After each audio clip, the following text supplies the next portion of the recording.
Okay hi. So geography standard 9 का हम करेंगे आज। हम करेंगे ये रहा डिस्ट्रीब्यूशन मैप्स। मैप के डिस्ट्रीब्यूशन कैसे होते हैं अलग अलग। एक होता है फिजिकल मैप जिसमें आपको दिखता है ना, मुंबई दिल्ली कलकत्ता मद्रास। एक होता है वो पॉलिटिकल मैप। फिजिकल मैप में होता है माउंटेन्स, और दो तीन तरह के मैप्स होते हैं उसमें दिया हुआ है।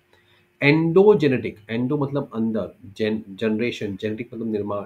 अंदर धरती के अंदर से मतलब जो मूवमेंट स्टार्ट होती है, अर्थक्वेक वोल्केनो वो सब उसके बारे में। एक्सोजेनेटिक जो धरती के बाहर होती है, धरती के बाहर सरफेस पे होती है। मौसम, बादल, कुछ भी हो सकता है ना। उसके दो पार्ट्स हैं, तो चैप्टर 1 2 3 ये है। शुरू करेंगे हम लोग, चलो। Distribution maps. डिस्ट्रीब्यूशन में डिस्ट्रीब्यूशन की बात चल रही है, मतलब कोई चीज़ फैला हुआ है तो उसके बारे में बात चलेगी, है ना। तो एक main aim of maps is to show location. हर मैप का एम होता है लोकेशन शो करना, और एक एम होता है डिस्ट्रीब्यूशन शो करना। अब किसका डिस्ट्रीब्यूशन शो करना? वेरिएबल का। वो क्या होता है? वेरिएबल वो चीज़ होती है जो कांस्टेंट नहीं होती। जैसे पॉपुलेशन, पॉपुलेशन वेरी हो सकती है ना, यहाँ ज़्यादा है वहाँ कम है, राइट, है ना। एक माउंटेन है, माउंटेन वेरी नहीं होगा ना, वो तो वहीं रहेगा ना। तो जो वेरी होती है population, population of human, population of kettles, ये वेरी होती है, राइट, है ना। रेनफॉल वेरी हो सकता है, अलग अलग वेरिए, वेराइटी, वेरिएबल। तो जो चीज़ जैसे मैथ्स में नहीं होता एक्स का वैल्यू कुछ भी हो सकता है, वैसे ही वेरिएबल। हाँ। तो मेन एम क्या होता है? लोकेशन और डिस्ट्रीब्यूशन। दो चीज़ हो गई, समझ में आई? ठीक है। और सम मैप्स आर प्रिपेयर्ड विद सब स्पेशल थीम। बर्थडे पार्टी में थीम होती है ना, वैसे मैप्स में थीम होता है। बस समझ गए। तो टेम्परेचर, रेनफॉल, पॉपुलेशन, मेन दो तीन चीज़ें ये होती है। ये सब वेरिएबल में दिखता है। अब तीन तरह के होते हैं, डॉट, क्लोर। अच्छा, ये क्लोरो मतलब कलर है क्या? Okay okay okay. कोरो, कोरो मतलब कलर। प्लेथ और आइसोप्लेथ। आइसो मतलब वो लाइनें बनाते हैं, लाइन लाइन, ठीक है। ये तीनों एक्चुअली आप फर्स्ट पेज पे देखोगे तो आपको पूरा ये समझ में आ जाएगा। देखो ये पहला वाला डॉट्स है, दिख रहा है आपको? दिखा देता हूँ साफ साफ। इसी में पूरा चैप्टर आप सीख लो। अभी इन्होंने क्या किया हुआ है? डॉट्स किया हुआ है, और कहीं कहीं पे उन्होंने बड़े बड़े सर्कल्स बनाए हुए हैं। तो जो रूरल एरिया है वो उसके लिए अलग बनाया हुआ है ना। और जो अर्बन एरिया है उसके लिए अलग ये देखो ये वाला। इसमें क्या है? रूरल एरिया डॉट है, क्योंकि वो पॉपुलेशन कम है। और फिर बड़े शहर में जहाँ बहुत पॉपुलेशन होते हैं उसको एक बड़ा सर्कल बना देते हैं। कितने डॉट्स बनाएंगे वहाँ पे? अब एक डॉट समझ लो 10,000 लोग हैं, है ना। तो पूरे अमरावती जिले में इतने फैले हुए हैं, ठीक है। स्मॉल डॉट का तो देखो बगल में स्केल दिया है ना, स्केल। स्केल में देते हैं, दे गिव अ स्केल कि small circle 50,000, big circle 5 lakh. 5 lakh में वो ऐसा 50 डॉट तो नहीं बनाएंगे ना। तो इसके लिए वो बना देते हैं सर्कल्स, ठीक है। हो गया। अब इसमें क्या लिखा हुआ है, एग्जाम में भी क्या लिखना है वो भी ज़रूरी है, और समझना क्या है वो भी ज़रूरी है। डॉट मेथड को यूज़, अभी हर जगह स्टैटिस्टिकल डेटा यूज़ करते हैं। स्टैटिस्टिक, यहाँ पे इतने लोग हैं, इतने लोग हैं, ओके। अब only data gather through counting is use, मतलब जो काउंटिंग में डेटा, जो काउंटिंग करके लोगों की गिनती हुई है वही यूज़ किया जा रहा है ना। हो गया, ठीक है। Distribution of population, distribution of cattle population, ये सब चीज़ें दिखाते हैं। हर एक डॉट का वैल्यू डिटरमाइंड है, लिख लिया। अब वो देखते हैं हाईएस्ट वैल्यू लोएस्ट वैल्यू, मतलब एक जगह है 3,520 लोग और एक जगह है 30 लाख लोग। तो देखिए 3,520, 30 लाख, तो एक काम करते हैं 1 लाख का बनाते हैं स्लॉट्स, ठीक है ना। तो अकॉर्डिंगली नंबर ऑफ डॉट्स तय किया जाता है। क्योंकि अगर वो 10-10 को एक डॉट बनाएंगे तो फिर कितने हो जाएंगे? 1,000 का एक डॉट बनाएंगे तो कम करेगा। 100 का, करोड़ का, 1 लाख का एक डॉट बनाएंगे तो 30 लाख के 30 डॉट चाहिए। तो उन्होंने तय किया हुआ है 10,000 इस मैंने मैप में। देखा ना कि एक डॉट की कीमत आप तय कर सकते हो। ओके। अब also we need to consider size of the dot, density of the. Size बताएगा कितना डेंसिटी है, ये भी आपको बता चुका हूँ मैं। अब होता है एक सब एडमिनिस्ट्रेटिव यूनिट, ओके। अब सब एडमिनिस्ट्रेटिव यूनिट को तय करना पड़ेगा आपको, जो आपको बताया था वो डॉट्स सब चीज़ें साइज के हिसाब से। डॉट्स के साइज यूनिफॉर्म होने चाहिए, छोटा बड़ा डॉट नहीं कर सकते, सब जगह सेम से डॉट करेंगे। साइज चेंज करेंगे तो आप लिखेंगे वहाँ पे। फिजियोग्राफी, फिजियोग्राफी मतलब कि कैसे फैला हुआ है। Physio, physical, graphy, water source, transport, नदी, ये सब चीज़ें, और ये सब चीज़ें भी सोचनी पड़ती हैं डॉट प्लेस करने के टाइम। अब आपने नदी और ओशन के अंदर डॉट बना दिया तो वहाँ तो कोई रहेगा नहीं, है ना। ट्रांसपोर्ट सिस्टम के बगल में लोग ज़्यादा रहते हैं, वहाँ आप ज़्यादा बनाएंगे, ओके। अब रूरल पॉपुलेशन के लिए वो डॉट से लिखा जाता है, अर्बन पॉपुलेशन को सर्कल से। ये बताया मैंने आपको। अच्छा, डॉट मेथड सबसे ज़्यादा सूटेबल किसके लिए है? ये क्वेश्चन आएगा तो क्या लिखोगे? तो ऐसा कि जहाँ पे फ्रीली स्कैटर्ड है, बहुत फैले हुए लोग हैं पूरे एरिया में, पूरे राज्य में, पूरे डिस्ट्रिक्ट में, पूरे देश में, तो वहाँ पे ये डॉट मेथड काम आता है ना? जैसे कि अब हम लोग यहाँ पे देखते हैं एग्जाम्पल, अमरावती। अमरावती में क्या लग रहा है आपको? क्या लगता है? कहाँ पे ज़्यादा लोग फैले हुए हैं? ज़्यादा डॉट्स कहाँ पे हैं? पूरे अमरावती डिस्ट्रिक्ट में। अलग अलग तालुकाज है ना, तो कौन से तालुका में सबसे ज़्यादा लोग हैं? तो आपको मालूम पड़ेगा भाई साहब अमरावती में ज़्यादा है, और ये जो ऊपर वाला है यहाँ पे कम लोग रहते हैं। पहाड़ी होगी, नदी होगा, कुछ कारण होगा कि वहाँ पे कम लोग रहते हैं, और अमरावती शहर के आसपास बहुत लोग रहते हैं। तो ये आपको डॉट मेथड से मालूम पड़ता है, सिंपल।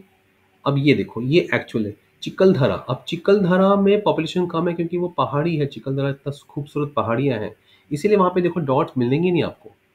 10,000 के नीचे लोग रहते हैं वहाँ, वो पॉइंट ही नहीं है। अमरावती में इतनी भीड़ दी हुई है। यही चीज़ उन्होंने डॉट्स के बजाय अभी यूज़ कर दिया आइसोप्लेथ, कलर शेडिंग, टिंट्स बोलते हैं, कलर टिंट्स, कलर शेड्स। तो ज़्यादा गाढ़ा है मतलब ज़्यादा पॉपुलेशन है, कम गाढ़ा है मतलब कम पॉपुलेशन है ना?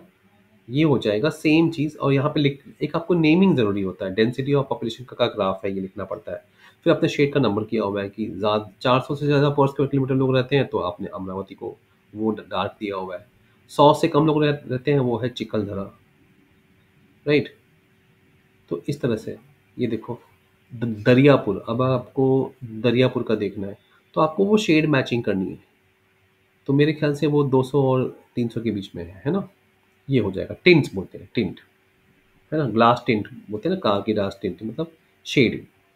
तो ये हमने पहले ही बात कर ली क्लोरोपेथ का। Shades and tints of colours use करते हैं, ठीक है।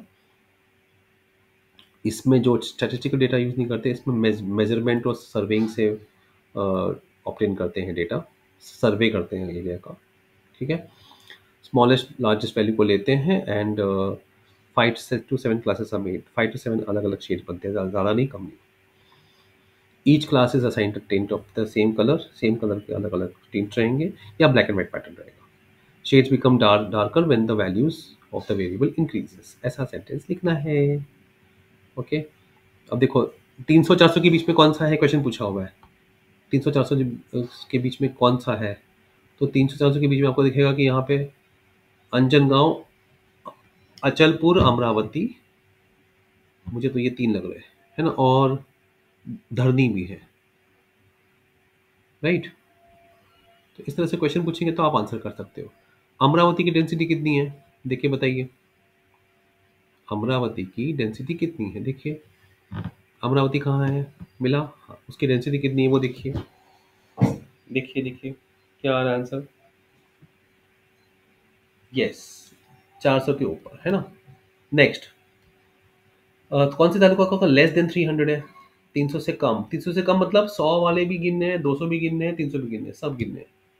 चिकलधरा, चंदुर बाजार, मोर्शी, वरुड, धामनगांव, चंदुर, नंदगांव, भटकुली, दरियापुर, ये सब 300 से कम है। समझ गए? शेड के हिसाब से आंसर दिया जाएगा। अब एक और मेथड है, उसको बोलते हैं आइसोप्लेट। इसमें इसको कंटूर मैप भी बोलते हैं। क्या बोलते हैं? कंटूर, मतलब लाइन लाइन से दिखाएंगे। ओके, लाइन लाइन लाइन रहेगी। अब इसमें एक रिएक्शन है, जब डिस्ट्रीब्यूशन कंटिन्यूअस हो, जैसे रेनफॉल है कंटिन्यूअस है, आबादी क्या एक जगह है, बीच में है नहीं है, एक जगह है, वो कंटिन्यूअस नहीं है। लेकिन जैसे रेनफॉल है, हाइट है, हाइट धीरे धीरे बढ़ती जाती है पहाड़ की, टेम्परेचर है धीरे धीरे बढ़ता जाता है, जहाँ पे डिस्ट्रीब्यूशन कंटिन्यूअस है वहाँ पे आइसोप्लेन का यूज करेंगे। Altitude, temperature, rainfall, 3 examples. Altitude मतलब हाइट। हाँ, अब यही चीज़ उन्होंने ये डेंसिटी उन्होंने दिखाया हुआ है आइसोप्लेन मेथड से। आइसोप्लेन में क्या करेंगे, वो लाइन लाइन दिखा देंगे, ऐसी लाइन्स दिखा देंगे। ज़्यादा गाढ़ी लाइन है, ज़्यादा लोग हैं, कम गाढ़ी है, कम लोग हैं, ये भी एक आइसोप्लेन मेथड हुआ। और एक और आइसोप्लेन ऐसा होता है, इसको कंटूर बोलते हैं, लेकिन ये भी आइसोप्लेन है। इसमें क्या होता है कि लाइन बना दी है, अब देखो 900 900, 800 की लाइन, 700 की लाइन, 1000 की लाइन। तो 1000 से लेके 1100 के बीच में जो है वो हाइट है 1000 के ऊपर। 1001 के ऊपर वाली लाइन है तो वो हाइट बता रहे, हाइट ये इस हाइट पे है। चिखलदरा बताया था ना सबसे हाइट पे है, सबसे ऊपर। अमरावती डिस्ट्रिक्ट में सबसे ऊपर चिखलदरा है, हाइट है। और बीच में एरिया में हाइट कम है, तो ये हाइट, ये सॉरी रेनफॉल बता रहे हैं इस वाले में, रेनफॉल। तो सबसे ज़्यादा बारिश कहाँ होती है? चिखलदरा में, जहाँ पे पहाड़ी है। तो वहाँ पे हाइट इसकी ज़्यादा है, बस। तो उसका डार्कनेस ज़्यादा है, सिंपल। ये मेथड है, इसके बारे में डिटेल नहीं समझना आपको, खाली बस समझना है कि कैसे यूज़ कर रहे हैं, है ना। डिफरेंस बिटवीन रेनफॉल या एल्टीट्यूड चेंज होता है यूनिफॉर्म रेट से। इसमें सब एडमिनिस्ट्रेटिव यूनिट्स को नहीं देखते हैं, यही है वो जिसमें नहीं देखते हैं, बाकी सब में देखते हैं। ओके। और ये पॉइंट रिलेटेड डेटा होता है, हर एक पॉइंट का डेटा मिलना चाहिए। ये इसमें ध्यान देना है बस, ठीक है। वैल्यूज मैप पे लिखा रहेगा, वो तो हर जगह लिखा रहता है। अब वापस यहाँ है, consider the highest and lowest value, the class interval is decided, हर जगह यही सेंटेंस लिखना है तीनों में, ठीक है ना। क्या?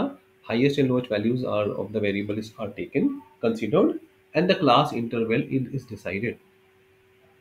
Lines are drawn for the intervals, locations are joined by same height के लोकेशन को एक हाइट से, एक लाइन से जोड़ेंगे। अच्छा, एक और बात, अगर लाइन्स क्लोजर हैं मतलब वो स्टीप है, जैसे पहाड़ी है, अब वो लाइन क्लोज तो दिखा रही है मतलब वो बहुत ही स्टीप है, झट से चढ़ना पड़ेगा। और लाइन दूर दूर है तो मतलब वो फैला के आराम से, ग्रेड है उसमें। और ऐसे जाएंगे तो वो लाइन्स क्लोज क्लोज आएंगे। तो लाइन्स अवे है तो जेंटल स्लोप है, और लाइन्स पास पास में तो स्टीप स्लोप है। ओके। तो नेचुरल ट्रेंड इससे मालूम पड़ जाता है। जैसे कि यहाँ पे देखो, आपकी कोल्हापुर में इन्होंने रेनफॉल दिया हुआ है, वो भी ऐसे से दिया हुआ है।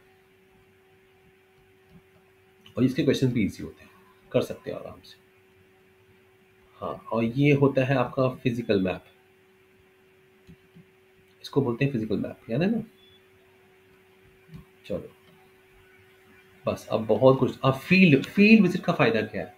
दो चीजें याद रखना, ज्योग्राफी के कॉन्सेप्ट समझ में आते हैं, हाइट, वेदर, डिस्टेंस, क्लाइमेट, ये कॉन्सेप्ट जो है, और एलिमेंट्स जो नेचर के एलिमेंट्स हैं, पंचतत्व बोलते हैं ना, धरती, आसमान, बारिश, ये सब चीजें ये मालूम पड़ती है। दो चीजें डायरेक्टली एक्सपीरियंस कर सकते हैं फील्ड विजिट से, वरना आप फील्ड विजिट एक्सपीरियंस नहीं कर पाएंगे। अगर आपको फील्ड विजिट का फायदा समझना है तो यही यही फायदा है कि आप इसको फील्ड विजिट से ही ढूंढ सकते हैं। और फील्ड विजिट जाने का टाइम आपको प्लेस और पर्पस क्यों जा रहे हो वो भी देखना है, एलिमेंट्स कौन से डिसाइड करने हैं कि पानी, पानी, नदी, पहाड़, कौन सा चीज़ देखने वाले हो। लोकेशन को स्टडी करो, रूट मैप को स्टडी करो, डिस्टेंस, ट्रांसपोर्ट कैसे जाओगे, कब कितना देर रहोगे, ड्यूरेशन, ये सब तय करना पड़ता है, ये इंपॉर्टेंट है। ओके, बस तो इसमें बेसिक क्वेश्चन यही आएगा। अब हर एक का अलग अलग एलिमेंट्स है, फिजिकल फॉर्म देखा मैंने, कहा था river bank, dam, coastal area, tourist office, geography, forest, forts हमारे महाराष्ट्र में। तो उसको देखने आप चाहते हो, है ना। आपको notebook, specimen, question paper, pen, pencil, scale, tape, पट्टी, कंपास, बैग, मैप, कैमरा सब लेना होगा। फिर आप जाके रिपोर्ट राइटिंग लिखते हो, इंट्रोडक्शन, लोकेशन कहाँ था, रूट मैप क्या था, फिजियोग्राफी, पहाड़ था, जंगल था, कैसा था, क्लाइमेट कैसा था, पॉपुलेशन कैसा था, एनवायरमेंटल के प्रॉब्लम्स क्या है, लैंड में खेती हो रही है या क्या यूज़ हो रहा है, माइनिंग हो रही है, क्या हो रहा है, और फिर कंक्लूजन निकालते हो आप। ओके, प्रिकॉशन बहुत ज़रूरी है, सेफ्टी बहुत ज़रूरी है। और जो इंस्ट्रक्शन दिए हैं आपके ट्रेनर्स ने, टीचर्स ने, उनको फॉलो करिए। ज़्यादा रिमोट प्लेसेस में जाना नहीं है, बिकॉज आप आज नई नई जगह हो, है ना। आप लोकल एटमॉस्फेयर को समझने की कोशिश करिए, लोगों से बात करने की कोशिश करिए, एंड वहाँ के एनवायरमेंट को डिस्टर्ब नहीं करना है, हार्म नहीं करना है, प्लास्टिक पोल्यूशन कोई भी चीज़ वहाँ छोड़ना नहीं है। फर्स्ट एड बॉक्स अपने पास ज़रूर रखना है। ओके। तो आई होप ये चैप्टर आपको अच्छे से समझ में आ गया होगा। आया है तो लाइक करिए, सब्सक्राइब करिए, और कमेंट्स ज़रूर करिए कि आपको कैसा लगा, कौन सी चीज़ पे हम ज़्यादा जोर दें, नेक्स्ट वीडियो हम कैसे बनाएं। जय हिंद।